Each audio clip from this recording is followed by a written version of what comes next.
la vie, une mauvaise compréhension de la religion, qui provoque en toi un mauvais comportement.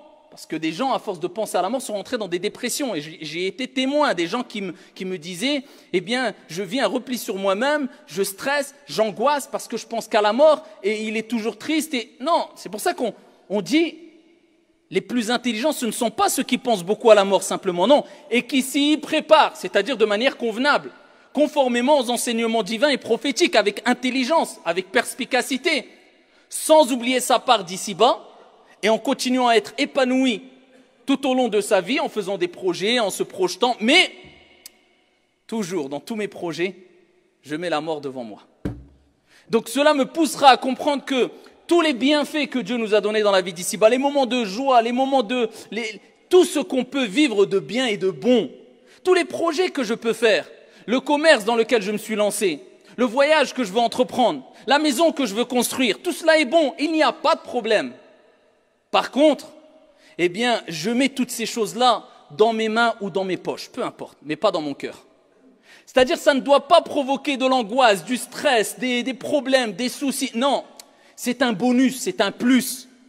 Mais ma priorité est l'au-delà. Et à travers cette bonne compréhension, eh bien, tu sais qu'en profitant de la vie d'ici-bas, tu peux te rapprocher de ton Seigneur, le divin. Avec cette bonne compréhension, tu auras compris pourquoi le prophète sallallahu alayhi wa sallam, parmi l'invocation qui est répétée le plus souvent, Rabbana atina fi dunya hasana wa fi al-akhirati hasana wa qina adhaban nar. C'est l'invocation la plus complète. C'est la plus complète. Pourquoi? Parce qu'elle réunit tout. Donc si tu as du mal à apprendre les invocations, apprends juste celle-là. Cela, elle te suffit amplement. Rabbana atina, donne-nous ici-bas. Il a commencé par la vie d'ici-bas.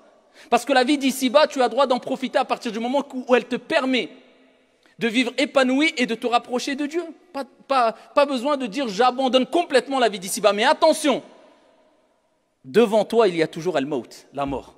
Ce qui te recadre, ce qui te laisse dans les rails, sur les rails, ce qui te rappelle que te perds pas, te trompe pas. C'est là l'objectif principal. Et que tu le veuilles ou non, bon gré mal gré, tu vas y goûter.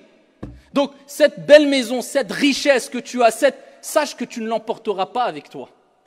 Et si tu fais devancer tous ces bienfaits sur l'amour de Dieu, à tel point que ça te détourne du bon comportement, de l'amour de Dieu, de tes principes, eh bien là, ça peut devenir problématique. C'est pour ça que Ibn Qayyim, eh bien, il disait cette parole, celui qui va aimer une chose,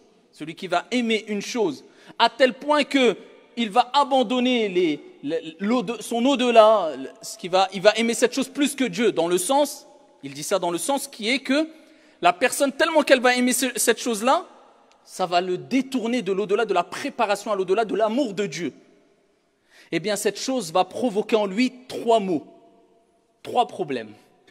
Il dit le premier problème, c'est que il sera jamais bien tant qu'il n'aura pas acquis cette chose-là. C'est vrai, quand on veut quelque chose de dunya, on n'est pas bien. Pourquoi? Parce qu'on veut acquérir cette chose-là. Donc tu te batailles, tu te bats. Pourquoi? Parce que tu en as fait un objectif principal et donc tu n'as plus de cadre en te disant, écoute, je l'ai pas, alhamdoulilah, ala kulli hal. Non, là je parle de la personne qui, pour lui, c'est tout. Peu importe si je mets de côté mes principes, ma religion, là c'est un problème. Cette personne-là, il ne sera jamais bien. Avant de l'avoir, au moment de l'avoir et quand il l'aura perdu. Donc cela va provoquer 3 maux chez lui. 3 sources de problèmes. Avant de l'avoir, il voudra absolument l'avoir, il ne sera jamais satisfait, jamais content. Quand il l'aura, mais il aura peur de la perdre. Tellement qu'il aura peur de la perdre, eh bien il ne sera jamais tranquille, jamais apaisé. Et s'il la perd, eh bien là c'est la catastrophe. Mais le croyant, il dit alhamdulillah ala kulli hal. Si j'ai, tant mieux, et je profite. Si je n'ai pas, c'est pas grave, alhamdulillah. Kun fi dunya ka'annaka gharib ou abiru sabil. Sois ici-bas comme si tu étais un voyageur, un passant. C'est pas quelque chose qui fait que Nuh alayhi salam, Noé, 950 ans qu'il a vécu. Je vous dis à Nuh, comment tu as ressenti la vie d'ici-bas? Il dit comme si j'avais ouvert la porte d'une maison, je suis rentré dans cette maison, je me suis assis quelques instants, quand quelquefois tu rentres chez toi, tu restes quelques instants, tu ressors. Il dit aussitôt je ressors par une autre porte. 950 ans. Il a ressenti à dunya, la vie, 950 ans comme cela. Combien de temps il nous reste à vivre ici? Allez, si on meurt de vieillesse, sinon peut-être 5 minutes, on ne sait pas. Donc, avoir dans l'esprit toujours que, voilà, cette vie d'ici-bas, c'est un bienfait de Dieu. Je profite pour avoir un bon comportement, laisser des bonnes traces derrière moi, que les gens parlant bien de moi, je ne salis pas mon image, l'image de ma religion, l'image de mes convictions, je fais du bien autour de moi. Mais par contre, je sais très bien qu'à un moment ou à un autre, je devrais quitter cette vie d'ici-bas. Donc, je ne suis là que de passage. C'est avec ça qu'il faut vivre. Et c'est pour ça que le prophète a dit « Ulaika al-akiyas » Voilà l'intelligence. Donc celui qui... Regardez comment on réagit quand on veut préparer notre retraite.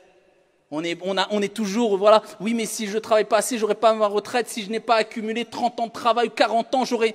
Pour une retraite qui, quand tu arrives à la retraite, tu es presque mort. Et ta retraite éternelle, et Abdallah, tu n'y penses pas? Et tu es intelligent? Où sommes-nous bêtes? Et je parle pour moi le premier. Vous comprenez pourquoi le prophète a dit, ceux-là sont les intelligents qui investissent pour le delà. Je sais qu'en faisant du bien et en laissant quelque chose derrière moi dont les gens vont profiter à travers la bonne chose que j'ai laissée, une aumône, un puits ou je ne sais quoi, une belle parole, un bon comportement, eh bien je sais que c'est un investissement éternel pour moi dans l'au-delà. C'est comme ça qu'il faut réagir. Investis pour ta retraite, investis pour ta vie d'ici-bas, mais n'oublie pas ta part de l'au-delà. Subhanallah, pour ce long voyage éternel, qu'est-ce que tu investis? Te poses-tu la question? Est-ce que je me suis préparé? Est-ce que j'ai investi? Qu'est-ce que j'ai investi concrètement? J'ai laissé des parts dans des investissements qui vont me rapporter énorme dans le delà, ou j'ai investi que dans des parts pour gagner des choses ici-bas qui sont éphémères. Kullu man alayha fan, comme Dieu a dit, tout ce qui est sur la surface de la terre est voué éphémérité. Vis le jour le jour. C'est pour ça qu'on dit aux gens, projette-toi mais apprends à vivre le jour le jour. Tu seras beaucoup plus serein et beaucoup plus apaisé et beaucoup plus heureux. Tu as aujourd'hui, profite, même de la vie d'ici-bas. Amuse-toi, voyage, profite, personne ne t'empêche. Mais par contre, tu n'oublies jamais. Avant tout, c'est l'au-delà.